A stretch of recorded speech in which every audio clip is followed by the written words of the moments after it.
Hello everyone, myself ए राजमाने. आता आपण काय करायचं आहे, सेकंड चॅप्टरमधला खूप महत्त्वाचा पॉईंट शिकायचा आहे. That is the D Morgan's theorem.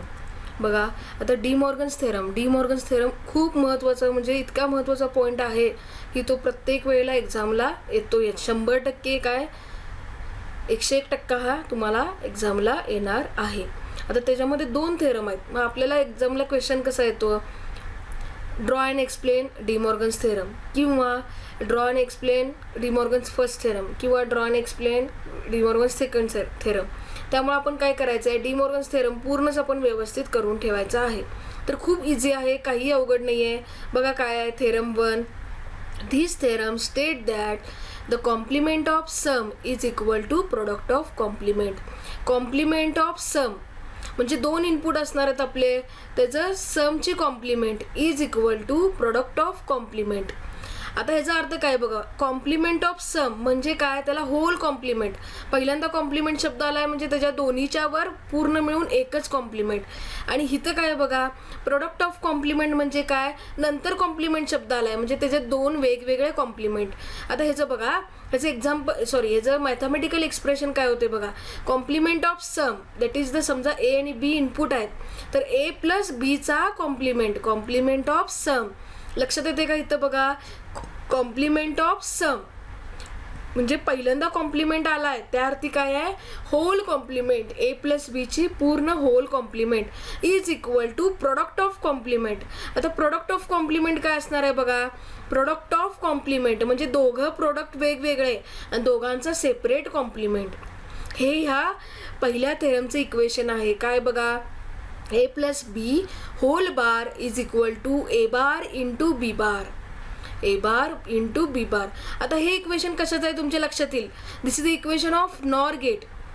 A plus B that is OR gate आणि त्याच्यावर बार, पूर्ण बार म्हणजे हा काय झालं, इक्वेशन ऑफ नॉर गेट. पण हे इक्वेशन आपल्याला आहे का बाळांनो, ए बार डॉट बी बार आपल्याकडे आहे काय, नाही आहे. आपल्याकडे ए डॉट बी आहे, दॅट इज अँड आहे. पण इथं काय केलंय बघा, आधीच हे जे इनपुट आहेत ते पहिल्यांदाच काय केलं आहेत, बार करून घेतले आहेत, इन्व्हर्ट करून घेतले आहेत. इथे नॉट गेट वापरलाय म्हणून एचं काय झालं, ए बार झालं, बीचं काय झालं, बी बार. आणि ह्या दोघं जेव्हा सेपरेट आपल्याला इनपुट मिळतात, ए बार आणि बी बार, तेव्हा दोघांचं अँडिंग केलंय. म्हणून याला आपण काय म्हटलंय, बबल्ड अँड. बबल्ड अँड म्हणजे ते इनपुट आधी काय केल्यात, बबल करून घेतलेत, म्हणजे त्याला नॉट गेट यूज करून त्याला बबल करून घेतले. येते लक्षात, ए ला बबल करून ए बार केलं, बी ला बबल करून बी बार केलं, म्हणजे नॉट गेट यूज केलाय पण, म्हणून याला काय म्हटले, बबल्ड अँड गेट. म्हणून इथं काय लिहिले बघा, सेकंड वाक्य, LHS of this theorem represent NOR gate. बघा, A plus B whole bar this represent the NOR gate, whereas this RHS represent AND gate. बरोबर आहे का नाही. तर प्रोडक्ट म्हणजे अँड गेट आला with inverted input that is the bubbled input, म्हणजे इथं नॉट गेट यूज केलाय त्यांनी, म्हणून ह्याला काय म्हटलंय, such AND gate is called as bubbled AND gate. Such AND gate is called as bubbled AND gate. मग तुम्हाला एक्झामला आधी पहिल्यांदा काय लिहायचं बघा, थेरमचं डेफिनेशन, नंतर हे वाक्य लिहायचं, त्यानंतर हे mathematical represent. So this A plus B whole bar is nothing but NOR and this a bar dot b bar is nothing but bubbled and. जसं मी दिलंय तसं एक्झामला लिहायचं आहे कंपल्सरी. आता ह्या नॉरच्या खाली नॉरची डायग्राम काढायची. नॉरची डायग्राम तुम्हाला माहितच आहे, ऑर गेट त्याला बबल आणि ते नॉर केलं, बरोबर आहे. ए प्लस बी होल बार, इथे चुकले बाळांनो, ए प्लस बी होल बार आहे, ठीक आहे. आणि इथं काय बघा, आता काय केले बघा, एला नॉट गेट यूज केलाय, ए बार केला, बीला नॉट गेट यूज केलाय, बी बार केला. ह्या दोघांना आपण आता अँड गेट दिला, म्हणजे माझं काय झालं, ए बार डॉट बी बार. ह्याच्या खालीच आहे बघा ही डायग्राम काढायची. ही खालची जी डायग्राम आहे की नाही बबल्ड अँडची, ही काढायची. ही जरी स्किप केली तरी चालते, पण ही डायग्राम पाहिजे. म्हणजे कसं केलं बघा, अँड गेटच काढायचा. इकडं नॅन्ड, इथं जर बबल जोडला तर नॅन्ड होते बानो, इथं जोडायचं इनपुटला. एचं इनपुट ए बार झाला, बीचं इथं बी बार झाला, आणि या दोघांचं एंडिंग झालं ए बार बी बार. समजलं आपल्याला काय काय करायचं. ही डायग्राम काढायची नॉरची, आणि ही बबल अँडची काढली तरी चालते. ही डायग्राम स्किप करा, काही प्रॉब्लेम नाही. येते लक्षात. आता बघा पुढचं स्लाइड. आता इथं काय करायचं, प्रूव्ह करायचं आहे ना आपल्याला. आता आपण फक्त डेफिनेशन आणि डायग्राम काढली. प्रूव्ह करायला काय करणार, LHS आणि RHS इक्वल आहे, मला प्रूव्ह करायचं आहे. त्याशिवाय माझा हा डी मॉर्गन्स थेरम कसा होणार, प्रूव्ह कसा होणार, बरोबर आहे. मग ए बी आपले दोन इनपुट असल्यावर आपल्याला माहितीच आहे 0 0 0 1 1 0 1 1. हे केलं. आता नॉरचं ट्रूथ टेबल काय आहे बघा, ए प्लस बी. आता हा LHS आहे माझा, ए प्लस बी होल बार. कसं लिहिलं बघा, आता बघा 0 प्लस 0 0 0चा बार 1, 0 प्लस 1 1 1चा बार 0, 1 इंटू 0 1 प्लस 0 1 1चा बार अगेन 0, 1 प्लस 1 1 1चा बार 0. म्हणजे माझं LHS तर असं आलं 1 0 0 0. ठीक आहे.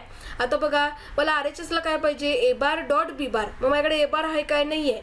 मग ए बार मी काढून घेतलं. ए बार ए वरनं ए बार कसं काढणार, जिथं 0 आहे तिथं 1 लिहिणार, जिथं 1 आहे तिथं 0 लिहिणार. 0चं 1 झालं, अगेन 0चं 1 झालं, 1चं 0 झालं, 1चं 0 झालं. आता बीचं बी बार कसं करणार, 0चं 1 1चं 0 0चं अगेन 1 1चं अगेन 0. आता ह्या दोघांचं एंडिंग करायचं आहे, बरोबर आहे ना. ए बार डॉट बी बार आहे. मग दोघांचं एंडिंग म्हणजे मल्टिप्लिकेशन. बघा ए इंटू ए ए, ए इंटू 0 0, 0 इंटू 1 0, 0 इंटू 0 0. आलं का. LHS बघा 1 0 0 0, RHS बघा 1 0 0 0. ठीक आहे. म्हणजे आपला इथं हा थेरम प्रूव्ह झाला. परत पहिल्यापासून बघा काय काय केलं मी. डी मॉर्गन्स पहिला थेरम काय आहे, this theorem state that the complement of sum is equal to product of complement. Definition same अशीच पाहिजे. आणि कशी लक्षात ठेवायची बाळांनो, इक्वेशन लक्षात ठेवा. थेरम 1 काय आहे माझा, A plus B whole bar is equal to A bar dot B bar. हे तुम्ही थेरम नो डाऊट तुम्हाला लक्षात ठेवायलाच पाहिजे. कंपल्सरी पाठ करायचा नाही आहे बाळांनो. हा फक्त लक्षात ठेवायचा. ए प्लस बी होल बार. आधी पहिला थेरम काय आहे, प्लसचा आहे. पहिला थेरम काय आहे, प्लसचा. ए प्लस बी होल बार. आणि LHSला होल बार असतंय, हे लक्षात ठेवा. LHSला कम्प्लीट बार असतोय. A plus B whole bar is equal to A dot B dot A bar dot B bar. आता हे कसं लक्षात ठेवायचं, कायम ए प्लस बीच आहे हे लक्षात ठेवा. पहिला थेरम काय आहे, प्लसचा आहे. ए प्लस बी आणि पहिला ते कायम LHSला काय असणार आहे, बार असणार आहे. म्हणजे A plus B whole bar is equal to, मग प्लस झाल्यावर काय राहिलं, इंटू. मग काय येणार, ए बार डॉट बी बार. लक्षात. मग हा थेरम आधी आपण काय करायचं, इक्वेशन लिहायचं एक्झाममध्ये, मग लक्षात राहते. मग इक्वेशन लिहिल्यावर मग हे डेफिनेशन कशी तयार करायची बघा. होल कॉम्प्लिमेंट आहे की नाही, पहिल्यांदा पूर्ण कॉम्प्लिमेंट आहे. मग पहिल्यांदा काय लिहायचं, धिस थेरम स्टेट दॅट. ठीक आहे. काय, complement of sum is equal to, आता इथं सेपरेट कॉम्प्लिमेंट आहे म्हणून प्रोडक्ट ऑफ कॉम्प्लिमेंट. सुरुवातीला पहिल्यांदा कॉम्प्लिमेंट शब्द घ्यायचा आणि डेफिनेशन संपताना शेवटला कॉम्प्लिमेंट शब्द येणार. म्हणजे स्टार्ट कॉम्प्लिमेंटपासून होणार, एंड कॉम्प्लिमेंटमध्येच होणार. फक्त पहिल्यांदा काय असणार आहे, कॉम्प्लिमेंट ऑफ सम. दुसऱ्यांदा काय असणार आहे, is equal to product of complement. मग so LHS of this theorem represent NOR gate, whereas RHS of this theorem represent AND gate with bubbled input, that is the bubbled AND gate. मग NOR गेटचा symbol काढायचा. मग इथं काय करायचं, bubbled AND gate आपण असं पण दाखवू शकतोय. ए बार वापरायचं, एचं कनी बार करून घ्यायचं, नॉट गेट वापरून. बीचं बार करून घ्यायचं, बी बार करून घ्यायचं नॉट गेट वापरून. आणि या दोघांना अँड गेट जोडायचा. म्हणजे काय झालं, ए बार डॉट बी बार. मग हेच आपण कसं लिहू शकतोय बाळांनो, ए बी असं लिहायचं, अँड गेटच काढायचा डायरेक्ट, फक्त पुढं इथं बबल जोडायची. ह्याचा अर्थ काय झाला, ए बार बी बार. आणि हे प्रूव्ह करायचं. A B 0 0 0 1 1 0 1 1. मग ए प्लस बी बार काय होणार, 1 0 0 0. ए बार बी बार लिहून घ्यायचं, A bar dot B bar 1 0 0 0. That is the LHS is equal to RHS. म्हणजे आपला हा थेरम काय झाला, प्रूव्ह झाला. आता सेकंड थेरम बघा, काही फरक वाटत नाही, सेम दिसतोय पण फरक आहे. दिस थेरम स्टेट दॅट, बघा इथे इक्वेशन काय आहे, इक्वेशन बघा, A bar dot B bar whole bar is equal to A bar plus B bar. आता पहिल्यांदा प्रोडक्ट आलाय, मग प्लस आलाय. दुसरा थेरम काय आहे, पहिला प्रोडक्ट आहे मग प्लस आहे. पण पूर्ण कॉम्प्लिमेंट कशावर आहे, LHS वरच आहे. आणि सेपरेट कॉम्प्लिमेंट कुठं आहे, RHS वरच आहे. मग मी कसं लिहिणार बघा, this theorem state that the complement of product is equal to sum of complement.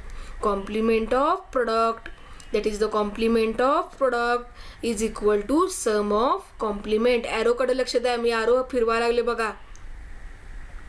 मग आता काय झालं बघा, आता तुम्ही लिहू शकता लगेच. LHS of this theorem represent, हे कशाचं इक्वेशन आहे, NAND gate. Whereas the RHS of this theorem represent the OR gate with bubbled input, that is the inverted input. Such a OR gate is called as bubbled OR. Such a OR gate is called as bubbled OR. बघा इथं NAND gate कसा काढलाय.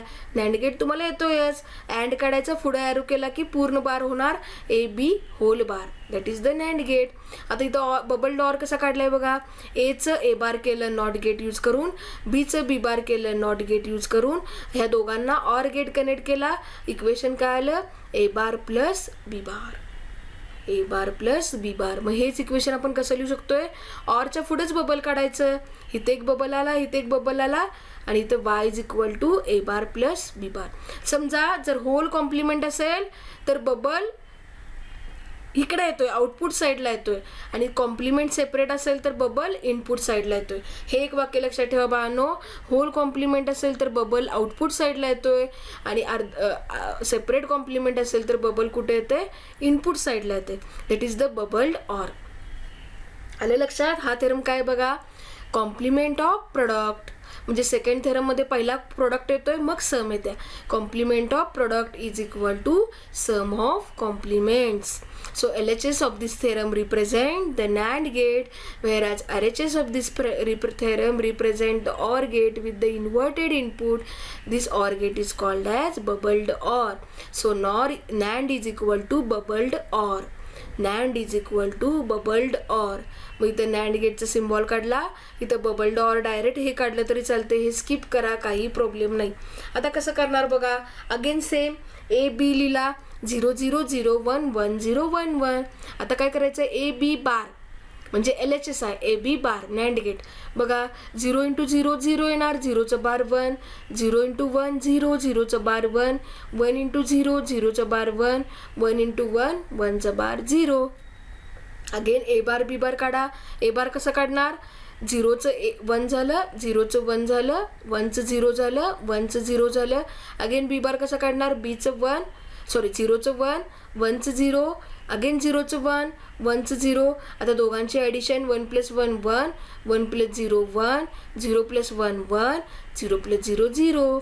आता बघा LHS is same as this RHS. So इथं आपला second theorem prove झाला आहे.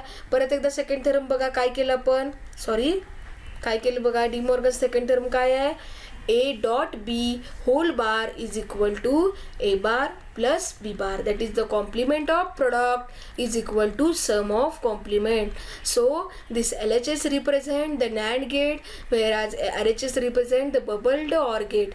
मग नॅन्ड गेटची खाली डायग्राम काढायची, बबल्ड ऑरची डायरेक्ट ही डायग्राम काढा, A plus B, A bar plus B bar. आता बघा, जेव्हा होल कॉम्प्लिमेंट पूर्ण कॉम्प्लिमेंट असते तेव्हा आउटपुट साईडला बार येतोय, बबल येतोय. जेव्हा सेपरेट कॉम्प्लिमेंट असते तेव्हा इनपुट साईडला बबल येतोय. हे लक्षात ठेवा, विसरू नका. आणि हे पाठ करायचं तर बिलकुल नाही आहे, पाठ केला की 100% विसरणार. आणि आपण इथं प्रूव्ह केलं इथं.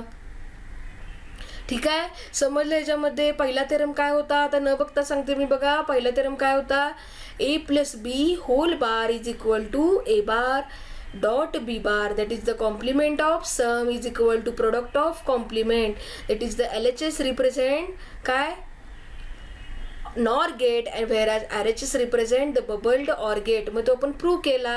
त्यानंतर दुसरा थेरम काय आहे, complement of product is equal to sum of complement. That is the AB bar is equal to A bar dot B bar. म्हणजे LHS represent NAND gate, whereas RHS represent bubbled OR gate. त्यानंतर diagram काढायचे आणि explain करायचं. आता हा theorem आपल्याला 4 मार्काला 101% एक्झाममध्ये विचारणार आहे. 100% युनिट टेस्टला पण असणारा आहे हा क्वेश्चन. त्यामुळे परफेक्ट करायचा. हा क्वेश्चन 101% येतोय. 4 मार्क तुमचे फिक्स आहेत, लक्षात ठेवा. 4 मार्क तुम्हाला 100% पडणार आहेत हा थेरम व्यवस्थित लिहिला तर. काय समजलं नाही तर मला परत विचारावा. हे थेरम खूप महत्त्वाचं आहे. व्हेरी व्हेरी व्हेरी IMP आहे. जेव्हा हा तुम्ही व्हिडिओ बघाल तेव्हा परत तुम्ही पाटीवर न बघता सोडवून बघा. एकदा वहीत सोडवून बघा, तुमच्या नोटबुकमध्ये सोडवा. हा 100% तुम्हाला प्रॉब्लेम किंवा क्वेश्चन असणार आहे. ठीक आहे. काय समजलं नसेल तर विचारावा, कॉल करा. थँक्यू.